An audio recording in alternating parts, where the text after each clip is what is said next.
Shalom, jemaat yang dikasih dalam Tuhan. Kita bersyukur sampai hari ini. Kalau kita boleh ada, kita percaya itu semua karena Tuhan. Sekali lagi, walaupun di tengah situasi yang mungkin banyak orang mengatakan bahwa tidak menguntungkan, tapi kita percaya Roma pasal 8 ayat 28 bahwa Allah turut bekerja dalam segala sesuatu untuk mendatangkan kebaikan. Injil tidak akan pernah bisa berhenti untuk diberitakan, apapun yang terjadi. Sampai pada hari ini, jemaat Ephata, kita harus kuat, kita harus tetap semangat dalam Tuhan. Nah, sebelum kita mendengarkan firman Tuhan, mari kita berdoa. Karena momen-momen ini, momen-momen yang begitu amat sangat sakral. Bagaimana kita memperingati Tuhan sudah mati bagi kita. Bagaimana kita memperingati bagaimana Dia disalibkan, Dia dikorbankan bagi kita. Mari kita berdoa. Bapa kami dalam kerajaan surga, Bapa yang mengasihi kami, Bapa yang kami kasihi, kami bersyukur karena kami ada dalam momen yang begitu penting di dalam iman kami. Bagaimana kami memperingati bahwa Engkau tergantung di atas kayu salib, Engkau mati bagi kami. Dan kami percaya dalam setiap tahunnya momen ini terus kami peringati Tuhan, ada berkat-berkat dalam setiap situasi, dalam setiap kondisi, dalam setiap generasi, untuk Tuhan berbicara melalui salib. Hari ini Tuhan, kami mau belajar firman Tuhan. Tuhan memberkati kami, berkati jemaat Tuhan dimanapun mereka berada, yang di rumah, di asrama, dimanapun mereka berada Tuhan, supaya mereka betul-betul diberkati oleh firman Tuhan. Dalam nama Tuhan Yesus, kami berdoa dan bersyukur. Haleluya, amin. Nah, Bapak Ibu yang saya kasih dalam Tuhan, hari ini kita akan belajar dari sebuah kebenaran firman Tuhan yang merupakan tema dari Gereja Kemah Injil Nasional yang dikeluarkan oleh Badan Pengurus Pusat. Kita buka sama-sama di dalam Wahyu pasal yang pertama.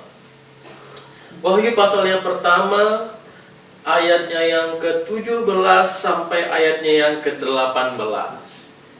Kita buka bersama-sama Wahyu pasal yang pertama, ayatnya yang ke-17 sampai ayatnya yang ke-18. Saya bacakan buat kita semua. Ketika aku melihat Dia, tersungkurlah aku di depan kakinya, sama seperti orang yang mati. Tetapi Ia meletakkan tangan kanannya di atasku, lalu berkata, "Jangan takut.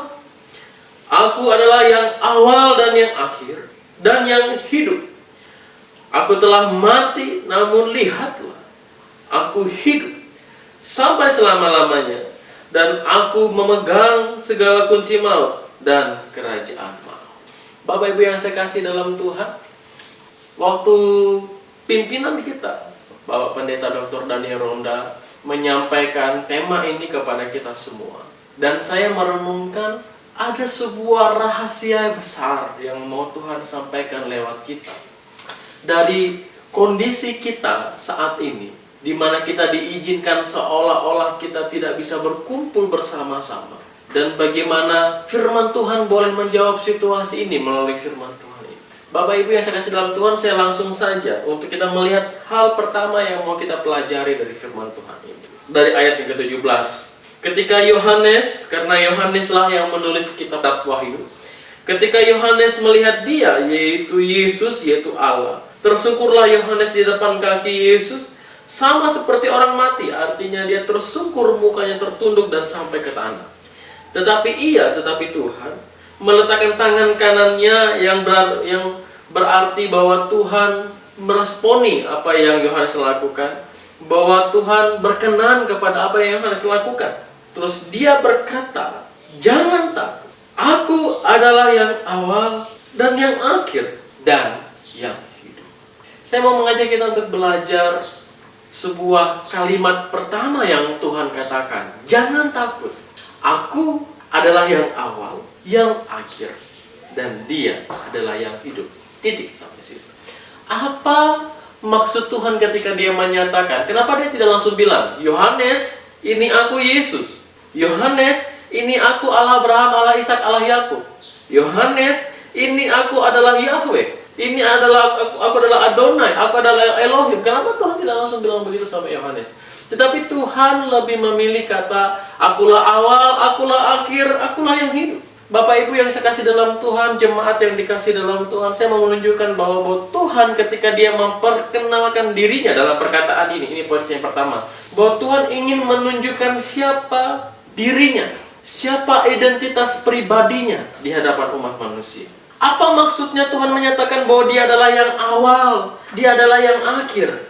Hal ini menandakan bahwa Bapak Ibu yang saya kasih dalam Tuhan, bahwa Tuhan dalam pribadinya, dia selalu ada. Dan selalu ada itu bukan berarti dia diam, dia tidak bertindak. Tetapi Tuhan selalu ada dan dia tidak pernah berubah dalam kehidupan kita. Apa maksudnya dia selalu ada dan tidak pernah berubah dalam hidup kita? Bapak Ibu yang saya kasih dalam Tuhan, ini menandakan bahwa Allah yang menciptakan kita di Taman Eden, Allah yang berbicara dekat dengan Adam dan Hawa, Allah yang memanggil Abraham, Allah yang memanggil Musa, Allah yang menjadi Yesus turun ke dalam dunia, itu adalah Allah yang sama dengan apa yang kita sembah saat ini. Itu adalah Allah yang sama dengan pribadi kita yang kita sembah saat ini.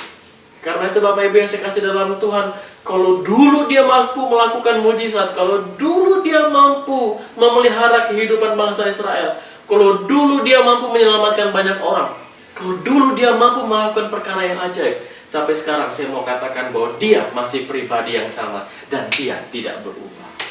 Dia masih pribadi yang sama dengan apa yang kita kenal dulu, dengan Allah yang menyertai dan melakukan perbuatan-perbuatan yang ajaib. Dia tidak pernah berubah. Bahkan yang paling indah begini Bapak Ibu yang saya kasih dalam Tuhan, bukan hanya dalam melakukan mujizat, bukan hanya dalam melakukan perkara yang ajaib, tetapi Tuhan juga konsisten. Tuhan juga selalu ada dan tidak pernah berubah. Di dalam apa? Yang pertama saya mau katakan di dalam kasih-Nya. Yang kedua saya mau katakan di dalam pengharapan akan Dia. Apa maksudnya di dalam kasih dan pengharapan? Bahwa Tuhan tidak pernah berhenti mengasihi kita. Apakah Bapak Ibu tidak melihat bagaimana cara Tuhan berusaha untuk menyelamatkan dan mengasihi hidup kita? Kalau Tuhan tidak mengasihi kita, ngapain ketika Adam dan Hawa keluar dari Taman Eden, dia masih bicara dengan Adam dan Hawa? Kalau Tuhan tidak mengasihi kita, kenapa dia repot-repot memanggil Abraham yang adalah seorang anak tukang penyembah berhala? Kalau dia tidak mengasihi kita, ngapain dia repot-repot membebaskan bangsa Israel untuk menjadi umat kepunyaan? Kalau dia tidak mengasihi kita, kenapa dia repot-repot? Hari ini kita memperingati bagaimana dia tergantung di atas kayu salib untuk saya dan saudara. Ini menandakan bahwa kadar kasihnya Tuhan, level kasihnya Tuhan itu tidak pernah turun sedikit pun terhadap kita sebagai orang umat percaya. Dalam situasi apapun. Benar, Tuhan pernah mengizinkan bangsa Israel dimusnahkan, dalam tanda kutip, dibuang. Benar, Tuhan pernah mengizinkan bangsa Israel susah. Benar bahwa Tuhan pernah mengizinkan bangsa Israel ada yang dibunuh. Tetapi itu karena apa? Karena Tuhan mengajar mereka. Tuhan ingin menyatakan bahwa ini aku, ikut aturanku. Aku mau supaya kamu hidup dengan benar. Itu standar kasihnya Tuhan. Dan dengan itu saya mau katakan bahwa karena kita melihat bahwa Tuhan tidak pernah berubah di dalam kasihnya, di dalam kebaikannya, di dalam kesetiaannya, maka saya mau katakan layak untuk kita berharap kepada pribadinya. Karena dengan pribadi yang seperti apakah selain seperti Yesus kita mampu menggantungkan pengharapan dan kasih kita. Dan Bapak Ibu yang saya kasih dalam Tuhan, pertanyaannya begini. Seringkali seperti kita merasa waktu kita bersalah, waktu kita berdosa, seolah-olah Tuhan waktu kita berdoa, Tuhan seperti jauh. Sepertinya kita berdoa tidak ada rasanya. Sepertinya kok kosong ya, kok kering ya, kok Tuhan seperti nggak bicara. Kok saya baca firman Tuhan seperti nggak diberkati. Saya dengar khotbah kok ngantuk. Kira-kira Tuhan di mana? Yang dia bilang Tuhan mengasihi kita itu di mana? Yang dibilang Tuhan menyertai kita itu di mana? Kenapa seolah-olah Tuhan menyertai kita cuma dalam keadaan baik, tidak dalam keadaan yang buruk? Saya mau katakan itu pandangan yang salah Bapak Ibu yang saya kasih dalam Tuhan. Karena apa? Bahwa penyertaan Tuhan, kasih Tuhan, kesetiaan Tuhan terhadap kita tidak pernah berubah. Baik kita dalam keadaan tidak berdosa, kudus, maupun dalam keadaan kita berdosa. Dalam keadaan kita yang tidak layak, maupun dalam keadaan kita yang layak. Bahwa Tuhan tetap menyertai kita 24 jam. Seperti yang Daud katakan, Dia adalah Allah yang tidak pernah tertidur. Dan Dia adalah Allah yang tidak pernah terlelap dalam tidurnya. Dia penjaga bangsa Israel. Tetapi kadang kenapa kita merasa kita jauh dari Allah? Bukan Tuhan yang menjauhi kita, Bapak Ibu. Kita yang sedang menjauhi Allah. Perhatikan ini baik-baik. Waktu kita berdosa, bukan Tuhan yang menjauhi kita karena dosa. Kita yang sedang menjauhi itu. Tuhan tetap ada di dalam jalurnya, dalam rencananya dalam kehidupan kita. Dia tetap ada di dalam kesetiaannya. Karena kalau Tuhan berhenti, atau Tuhan mundur dari kasih setianya kepada kita, atau Tuhan berhenti untuk menyertai kita, berarti dia bukan Tuhan. Karena dia Tuhanlah, makanya dia bertanggung jawab untuk mempraktekkan penyertaan itu sampai akhir hidup. Karena penyertaan, kasih, pengharapan, dan kesetiaan itu bukan salah satu sifat Tuhan. Yang ibaratnya bisa tidak dilakukan, bisa dilakukan. Itu adalah Tuhan. Tuhan adalah kasih. Tuhan adalah setia. Tuhan adalah pengharapan. Tuhan adalah penyertaan. Karena itu saya mau katakan bahwa yang pertama sih kita pelajari, bahwa ketika Allah menyatakan akulah yang awal, akulah yang akhir, dan dia yang hidup, menyatakan bagaimana Tuhan menjelaskan identitas pribadinya kepada Yohanes. Aku adalah Allah yang dulu pernah ada, yang menyertai nenek moyangmu. Aku yang ada sekarang, dan aku juga yang akan datang nanti. Ketika sampai kita menutup mata, ketika sampai anak cucu kita menutup mata, ketika sampai dunia ini habis, dunia boleh hancur, semuanya boleh habis, tetapi Tuhan kita tidak pernah berkesudahan. Karena itu bagi orang-orang yang percaya di dalam namanya, dunia boleh habis, tetapi orang percaya tidak akan pernah habis. Karena apa? Tubuh dan daging kita boleh hancur seperti yang Ayub katakan. Kulit kita remuk, tulang kita remuk, kulit kita hancur. Tapi kita akan melihat kepada Allah yang membawa kita kepada kemuliaan, yang membawa kita kepada apa? Keabadian, kehidupan yang kekal sampai yang selama-lamanya. Karena itu juga Bapak Ibu yang saya kasih ke dalam Tuhan. Karena Tuhan tidak pernah berubah. Karena kasihnya tidak pernah berubah. Karena kasihnya awal, dari yang awal, sekarang dan sampai yang akhir tidak pernah berubah. Begitu juga dengan karyanya yang di atas kayu salib. Salib tidak hanya berlaku bagi kita sebagai orang-orang percaya yang dulu pada waktu itu hidup. Salib tidak hanya berlaku pada zamannya Yesus, tetapi pengorbanan salib berlaku mulai dari ketika salib itu ada. Mulai ketika Yesus dikorbankan, salib itu menebus orang-orang yang hidup sebelum Yesus. Dari zaman Yesus sampai kepada zaman Adam. Begitu juga salib terus mengerjakan keselamatan itu dari zaman Yesus sampai sekarang, besok, sampai selama-lamanya. Karena itu firman Tuhan katakan, barang siapa yang datang percaya, mengaku, menangis di hadapan Tuhan, mengaku kesalahannya dan bertobat, firman Tuhan katakan, ia setia dengan dan adil. Yohanes pasal 1 ayat yang ke-8. Ketika kita mau datang kepada Allah, kita mau menyembah Dia, kita mau bertobat dan mengaku atas kesalahan kita, firman Tuhan katakan, ia setia, perhatikan baik-baik, dan adil. Keadilannya di mana? Keadilannya terletak pada pengorbanannya. Bahwa salib masih mengerjakan penebusan sampai pada hari ini. Dan salib cukup untuk membuat kita sebagai orang percaya menerima keselamatan yang daripada Allah. Karena itu Bapak Ibu yang saya kasih dalam Tuhan, saya mau katakan pada hari ini, pengorbanan Tuhan tidak pernah sia-sia dalam kehidupan kita. Dan pengorbanan tidak akan pernah habis. Dan tidak percuma. Dan sia-sia kita mengikuti Tuhan. Karena itu Bapak Ibu yang saya kasih dalam Tuhan, percayalah kepada salib Kristus. Percayalah bahwa pengorbanannya tidak pernah berubah bagi kita. Dan peran pribadinya tetap untuk selama-lamanya di dalam kasih-Nya. Bapak Ibu yang saya kasih dalam Tuhan, bagian kedua yang bisa kita pelajari dari firman Tuhan ini, kita lihat sama-sama ayat yang ke-18. Saya bacakan buat kita. Dan yang hidup, aku telah mati, namun lihatlah, aku hidup sampai selama-lamanya, dan aku memegang segala kunci maut dan kerajaan maut. Bapak Ibu yang saya kasih dalam Tuhan, apa yang bisa kita pelajari dari bagian yang kedua? Saya mau mengajak kita untuk kita melihat kepada kuasa Allah. Kenapa Bapak Ibu? Karena Tuhan mengungkit setelah Dia menjelaskan tentang pribadinya, bagaimana Dia telah mati dan Dia hidup. Apa masalah terbesar kita sebagai umat manusia Bapak Ibu? Masalah terbesar kita adalah cuma satu, Bapak Ibu. Kita tidak pernah tahu kapan, di mana, saat apa, dengan siapa kita meninggal. Kita tidak bisa pernah memperkirakan dan memilih bagaimana, kapan, di mana, dan saat apa kita meninggal.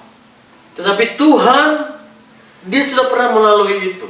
Dan kabar baiknya, Dia menang melawan kematian, Bapak Ibu. Sebuah peristiwa yang tidak pernah manusia bisa jelaskan. Apa yang terjadi setelah kematian? Bagaimana kehidupan kita setelah kematian?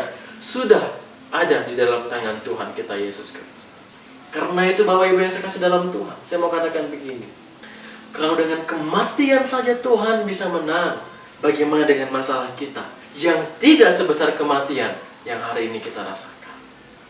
Di dalam video sebelumnya, saya sudah pernah menjelaskan bagaimana sikap kita dan cara Tuhan bekerja di dalam saat-saat ini. Virus corona sedang menyebar. Kita tidak tahu siapa yang kena dan siapa yang lepas atau tidak kena. Kita tidak tahu harus bagaimana ketika kita kena. Seandainya kita mati pun, saya mau katakan hari ini, kita tahu kita akan lihat siapa dan ketemu dengan siapa. Bahwa kematian bukan lagi hal yang menyeramkan di dalam kehidupan kita sebagai umat Kristen. Tetapi kematian adalah ajang di mana kita bisa membuktikan bahwa Tuhan kita hidup dan kita akan bertemu dengan Tuhan. Kalau Dia bisa menang sekali lagi dengan kematian, masalah apa yang Bapak Ibu rasakan saat ini, Tuhan juga bisa menang. Karena kuasanya tidak pernah berubah, kasihnya tidak pernah berubah. Kuasanya yang dulu Dia pernah lakukan, kuasa itu yang akan tetap ada sampai hari ini. Tuhan menambahkan bagaimana Dia adalah yang memegang kunci maut dan kerajaan maut. Artinya apa? Dia bukan hanya menang dengan kematian. Dia bukan hanya menang atas maut, tetapi Dia yang berkuasa atas maut. Dulu hidup kita sudah jelas ketika Adam dan Hawa berdosa. Hidup kita sudah jelas kita berada dalam tangan maut. Tetapi Tuhan juga jelas Dia berkuasa atas maut. Karena itu Dia rela mati bagi kita, untuk menunjukkan kuasanya bahwa kita percaya di dalam nama Kristus Yesus yang sudah meninggal di atas kayu salib dan bangkit nanti pada hari yang ketiga, akan membuat kita lepas dari ikatan maut. Dan karena itu hari ini kita bisa katakan bahwa kita adalah orang-orang yang hidup di dalam Allah. Bukan hanya hidup di dunia, tetapi kita akan yakin dan percaya kita akan hidup di surga bersama-sama dengan Dia. Dan bukan hanya itu Bapak Ibu yang saya kasih dalam Tuhan, Tuhan adalah penguasa dan pemegang kunci kerajaan maut. Karena itu juga saya mau katakan Tuhan itu hidup di dalam diri kita. Dan kita juga berkuasa. Untuk apa? Menyelamatkan orang-orang dari kerajaan maut, Bapak Ibu. Maka dari itu tugas kita di dalam amanat agung katakan, memberitakan Injil. Injil itu siapa? Injil itu adalah Yesus. Injil itu bagaimana Yesus menyelamatkan hidup kita, Bapak Ibu. Ketika kita memberitakan Injil, kita sedang membuat orang lain bebas dari kerajaan maut, membuat orang lain bebas dari kuasa maut, dan kita ikut peran di dalam Yesus sebagai pemegang kunci kerajaan maut. Tetapi hari ini menjadi pilihan bagi kita. Kalau kita sudah diselamatkan, berarti kita bukan lagi bagian dari dalam kerajaan maut. Tetapi apakah kita mau berdiam diri melihat keluarga kita masih dalam kerajaan maut? Di hari-hari akhir ini, begitu banyak orang yang meninggal karena virus ini. Kita tidak tahu apakah mereka meninggal dalam kepercayaan kepada Tuhan atau tidak. Tapi saya mau katakan, alangkah indahnya ketika semua orang mengenal Tuhan. Dan ketika kita dipanggil oleh Tuhan, kita tahu kita pergi kepada siapa. Karena itu mari Bapak Ibu yang saya kasih dalam Tuhan, kita meyakini pengorbanan Tuhan dan kayu salib, bahwa Dia tidak pernah berubah. Karena itu keselamatan dan kasih pengorbanannya juga tidak pernah berubah. Karena Dia tidak pernah berubah, maka salibnya sampai hari ini juga tidak pernah berubah, masih mengerjakan keselamatan. Karena kasihnya tidak berubah sampai hari ini, Dia masih menyelamatkan kita dari maut setiap hari. Dan hari ini saya mau katakan, apa yang mau kita buat untuk Tuhan? Apakah kita mau berdiam diri atau kita kerja sebagai bagian dari partner Allah untuk menyelamatkan orang dari kerajaan maut?